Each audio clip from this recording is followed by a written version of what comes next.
మీ business ఏదైనా మీ ఊర్లో promotion చేయాలంటే అది సుమన్ టీవీతోనే సాధ్యం. ఇప్పుడే సంప్రదించండి. మీ విజయ్ కుమార్ ఈరోజు మనం తంబళ్లపల్లి నియోజకవర్గం వేపూర్కోట గ్రామంలో ఉన్నటువంటి బంగారుపల్లికి సంబంధించినటువంటి రైతు రామిరెడ్డి గారితో ఉన్నాం. వీరు వినూత్నంగా ప్రయత్నించి ఇక్కడ నన్నారి సాగునైతే చేయడం అయితే జరిగింది. అంటే శాస్త్రీయ భాషలో దీన్ని హెమిడిస్మస్ ఇండికా అని చెప్పి కూడా పిలవడం అయితే జరుగుతూ ఉంది. అంటే ఈ యొక్క పంటను వెరైటీగా సాగు చేస్తున్నటువంటి రామిరెడ్డి గారు మనతో పాటు ఉన్నారు. అసలు ఈ యొక్క పంటను వేయడానికి గల కారణం ఏంటి, పంట గురించి పూర్తి వివరాలు ఆయన మాటలు తెలుసుకునేటువంటి ప్రయత్నం చేద్దాం. చెప్పండి సార్, ఈ పంట వేయాలని చెప్పేసి మీకు ఎందుకు అనిపించింది? ఇది కొత్త పంట. దీంట్లో ఎట్లా అంటే ఏ జీవాలంటే అది గొర్రెలు కానీ ఆవులు కానీ ఏవి నష్టం చేయవు దీన్ని. అది ముఖ్యమైనదే. మనం కాపలా రేయి ఉండాల్సిన పని లేదు. అంటే నేను ఒంటరిగా ఉంటాను కాబట్టి నైట్ టైం మంచిగా రావాలంటే కొంచెం ఇబ్బందిగా ఉంటుంది. దాంట్లో కొత్త పంట ఏదన్నా కానీ మనం చేస్తే బాగుంటుందనే ఉద్దేశంతో కొత్తగా ఉంటుంది. దీన్ని చేయడం జరిగింది. ఎక్కువగా ఏ రాష్ట్రంలో పండుతూ ఉంటుంది ఈ యొక్క పంట? ఇది తమిళనాడు ఎక్కువ, ఆ ఏరియాలో ఉంటుంది ఎక్కువ. తమిళనాడు ఏరియానే ఎక్కువ ఉంది. మన ఏరియా చాలా తక్కువ, ఏదో ఎక్కడో ఒక చోటు ఉంటుంది. అంటే పెట్టిన వాళ్ళు కూడా కొంచెం గన్ పార్టీలుగా ఉండేవాళ్ళే తట్టుకునేవాళ్ళు. ఇప్పుడు ఇది లాంగ్ టైం పంట అనమాట. ఇప్పుడు టమాటా మాదిరి 3 months 4 monthsకి అయిపోయే పంట కాదు ఇది. కాబట్టి దీన్ని తట్టుకోవాలి, ఖర్చు పెట్టేసి గమ్మున ఉండాలన్నమాట. అందుకోసం అనేసి దీన్ని ఎటు తిరిగి బాగా కొంచెం స్థానికంగా ఉండే వాళ్ళకే పెట్టగలుగుతారు. ఎన్ని ఎకరాల్లో సాగు చేశారు సార్? ఇప్పుడు వచ్చి ఒక 5 ఎకరాలు పెట్టినాను. ఎంత ఎంత ఖర్చు వచ్చింది మీకు?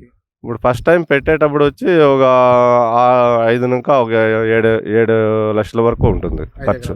5 ఎకరాలకు కలిసి ఒక 6-7 లక్షలు ఈజీగా ఖర్చు వచ్చేస్తుంది. మనం ఏం పెట్టినా ఫస్ట్ టైం ఖర్చు పెట్టేయాల, మళ్ళీ కలుపు ఖర్చు మాత్రం వస్తూ ఉంటుంది. కానీ దీని ఆదాయం అయితే మనకు ఇంతవరకు తీలా. నేను చెప్పింది వినడం జరిగింది, కానీ నేనైతే ఇంకా తీయడం లేదు. అది జరుగుతూ ఉంటుంది ఇప్పటికి. సార్, వేసవికాలంలో ఈ యొక్క నన్నారి జ్యూస్ అనేది మన తెలుగు రాష్ట్రాల్లో చాలా ప్రాముఖ్యత పొందింది సార్. సో ఇక్కడ నుంచి అంటే మన రాయలసీమ ప్రాంతంలో అదేవిధంగా మన తంబళ్లపల్లి నియోజకవర్గంలో ఈ యొక్క పంటను సాగు చేస్తున్నందుకు మీరు ఏ విధంగా ఫీల్ అవుతున్నారు? ఇది మెయిన్ ఏమంటే ఏ మనిషికి ఇబ్బంది పెట్టే పంట కాదనమాట.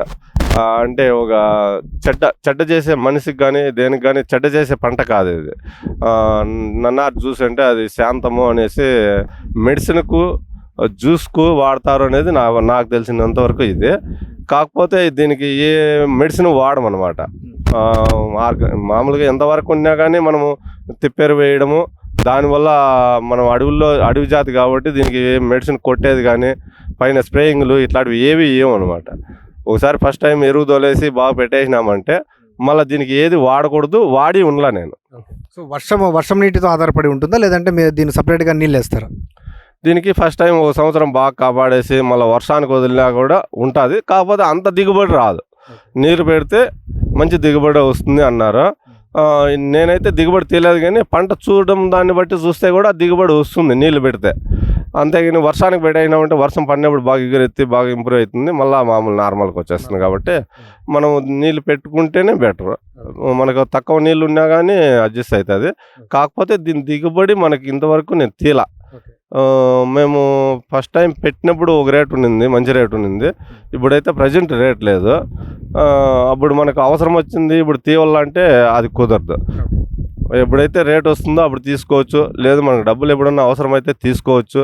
నష్టం రాని లాభం రాని ఏ పంట అన్నా కానీ దీంట్లో మెయిన్ ఏమిటంటే నేను అనుకోవడము, ఏ పంట అన్నా పంట వచ్చినప్పుడు తీసుకోవాలి. ఏ పంట అన్నా కానీ వచ్చినప్పుడు మనం తీసుకొని ఒకవేళ 1 year 6 నెలలు సంవత్సరమో స్టాక్ పెట్టుకోవచ్చు. కానీ ఇది అట్లా కాకుండా మనకి ఎప్పుడు రేట్ వస్తే అప్పుడు తీసుకునే పంట కాబట్టి మెయిన్ అదే ఉద్దేశంతో నేను ఈ పంట ఏరుకోవడం. దాంట్లో ఈ ఏరియాలో ఎవరివి లేవు, పంటలు లేవు. కొత్త పంట పెట్టి ఇది సక్సెస్ అయితే 10 మందికి ఇంప్రూవ్మెంట్ చేయాల. సక్సెస్ కాకముందు నన్ను చాలా మంది అడిగితే నేను ఏది ఇప్పుడు చెప్పను. దానివల్ల ఉపయోగం ఉందా లేదా చూసి మళ్ళీ మీకు చెప్తాను. మళ్ళీ కావాలంటే పెట్టుకుందరు అని చెప్పినాను. ప్రజెంట్ మార్కెట్ రేట్ ఏ విధంగా ఉంది? ఇప్పుడు ప్రజెంట్ రేట్ అంతా 200 ఉంది. డ్రై 200 ఉంది. మేము పెట్టినప్పుడు అయితే 500 ఉంది. అది మంచి రేటు. 3 years అయిపోయింది మేము పెట్టి. అప్పుడు మంచి రేటు ఉండింది. ఇప్పుడు 200లో పడిపోయింది అనమాట. ఎకరాకి ఎంత దిగుబడి వచ్చేదానికి అవకాశం ఉంటుంది? ఎకరాకు వచ్చి 2 టన్నుల ఇంకా 3 టన్నుల వరకు వస్తుంది అన్నారు. కానీ వచ్చింది చూసినా, నేను వేరే వాళ్ళ దగ్గర చూసినా, నేను తీయలేదు. ఇంకా వస్తుంది. అంటే ఇయర్ని బట్టి పెరుగుతూ వస్తుంది. అది అది విషయం. సో లోపల ఆ వేరు లోపలికి పోయే కొద్దీ మీకు రేటు పెరుగుతుంది అని చెప్పి చెప్తున్నారు. ఆ వేరుకు ఏజ్ వచ్చేదాన్ని బట్టి దాని క్వాలిటీ పెరుగుతుంది అనమాట. దాంట్లో ఇంకా ఇది క్వాలిటీ పెరిగితే దానికి మంచి వాల్యూ ఉంటుంది. దానికి 10 రూపాయలు ఎక్కువే ఇస్తారు. ఎటువంటి మందులు అవసరం లేదు దీనికి. ఏ మందులు అయితే ఏవి కొట్టకూడదు. కొడితే అది మళ్ళా వాళ్ళు తీసుకోరు కూడా. అది సో ఎక్కడ మార్కెట్ చేస్తుంటారు ఇది? ఇది మదనపల్లి ఉన్నది, బెంగళూరు ఉంది, మెయిన్ సిటీలు ఉన్నాయి. సిటీస్లో వ్యాపారస్తులు ఉన్నారు, వాళ్ళు మాకు టచ్లో ఉన్నారు కొంతమంది. వాళ్ళు చెప్తా ఉంటారు. వాళ్ళ సజెషన్తోనే నేను పెట్టినాను. ఓపిక ఉంటే ఖచ్చితంగా ఎప్పుడైనా వస్తుంది అనే నమ్మకం ఉంది నాకు. ఎందుకంటే దీనికి వల్ల మనకు ఇబ్బందులు వచ్చినది ఏమీ లేదు.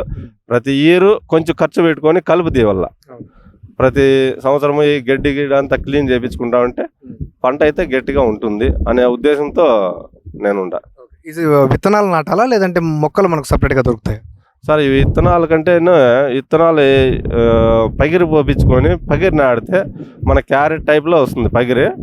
ఆ పగిరి నాటుకుంటారు మామూలుగా. విత్తనాలు వేస్తే దాంట్లో గడ్డి పడుతుంది ఎక్కువ, మళ్ళీ అది ఖర్చుతో కూడుకుంటుంది. ఇది విత్తనాలు పెట్టేసి పగిరి నాటితే కొంతవరకు కొంచెం ఫాస్ట్గా వస్తుంది.